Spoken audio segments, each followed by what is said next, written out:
At a class reunion, he showed up, successful and powerful. Natalie. His girlfriend Isabel looked right at me. If you hadn't let him go, you'd be Mrs. Conti of the Conti Group now. He sat across from me. That's all in the past. The room instantly exploded with gossip. Under his gaze, I quietly covered the scar on my wrist. After my family fell from grace, I sank into depression and had no choice but to leave him. I forced out a stiff smile. Yeah, we're long over. The second Isabel slipped off to the restroom, everyone started digging. Wasn't Natalie the one who dumped him first? Andrew sat across the table, faint smile on his lips, eyes completely cold. This was our first meeting in 6 years since we broke up. I wasn't prepared for it. I only came because Marco, the former student council president, said he wouldn't be here. Now, Andrew had everything. A successful businessman, a rising star in the city. He looked even better than before. Me, I was a different story. It's true. She was the one who broke up with me. Everyone exchanged a knowing look. Someone suddenly laughed. Natalie, heard the guy you ran with after got locked up, right? And you took on his debts. You here tonight looking for a handout?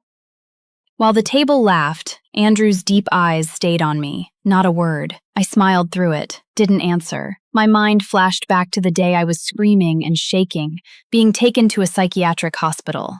Just then, the door opened. Isabel walked back in. She noticed the weird tension and asked with a smile, What did I miss? Andrew finally moved. He gently held her hand. Nothing. His voice softened instantly. Just catching up. She settled into her seat, eyes landing on me. Andrew mentioned you. Thank you for giving him up. Otherwise, I wouldn't be Mrs. Conti now.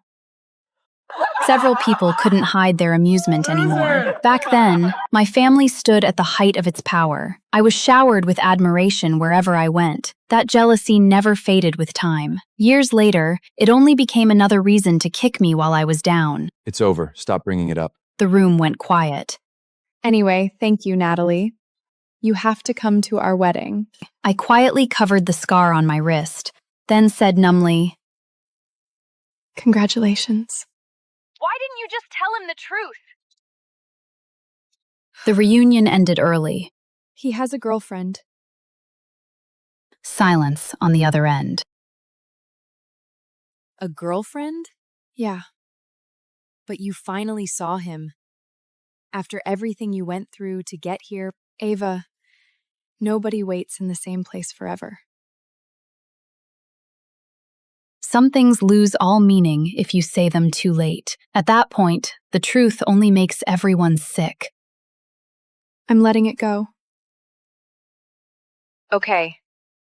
We'll talk when you're home. I'd clawed my way out of the mire after years of struggle, hoping to cross paths with him in the most dignified way, but it was already too late. It was already below freezing, and cabs weren't stopping. I stood there long enough for my fingers to go numb. Then I heard heels clicking behind me. A soft female voice followed. Andy, the snow's beautiful. It's cold outside. Go wait in the car. I'll be right there. Don't take long. As Isabel passed me, she gave me a meaningful look. Then she walked toward the black car nearby.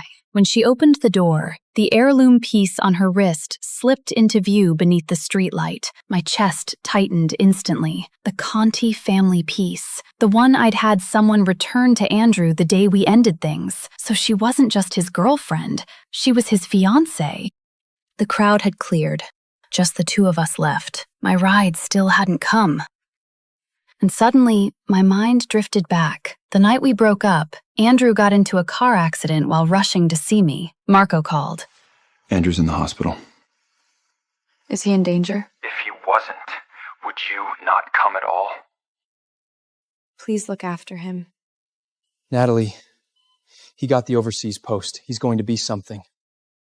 Why couldn't you just wait a little longer? What, you needed money that bad? After everything he did for you, you still left him? Have you forgotten all he did for you? Marco shouted. Then suddenly the phone was snatched away. The call disconnected. I was the one who abandoned him first, so it made sense that he hated me. How much do you owe? Not your problem. The alcohol turning in my stomach, eyes watering from the force of it. Andrew stood beside me and watched coldly. A cab pulled up. Heading to the Harwick complex? Yeah. I pushed myself upright and reached for the car door. Someone grabbed my arm and pulled me back. I stumbled straight into Andrew's chest. What are you going to that place for? I tried to push his hand off. He caught my wrist instead. I pulled twice, but didn't get free. Then I looked up at his dark and unreadable face. What exactly are you trying to say, Mr. Conti? He didn't answer. You think the same thing everyone else does, right? You think my money comes from dirty work. $5,000 a month, was that enough? What? You're short on cash, aren't you? 5, 10, name it. I slapped him, and my handprint instantly appeared on his face. I stared at him coldly. Stay in your lane. I left him with that and got in the cab. You hit him? Yeah, he tried to keep me as his mistress. I was curled into the corner of the couch. A minute later, I was up and running for the bathroom. Ava rubbed my back. You know you can't drink with a bad stomach. After rinsing my mouth, my throat still burned painfully. All those years, was it worth it? If you hadn't been the one to end it, none of his today would even exist. I thought of Isabel again. She had something I used to have. That brightness, that ease. I remembered being like that once, a long time ago. After Ava finished her shift at the Harwick, we walked home together. Marco called me out of nowhere. Natalie, if things are rough right now, I can set you up with something. I stayed silent, waiting for the real point. Isabel is a decent person. Good family. I'm not going near him again. You don't have to worry.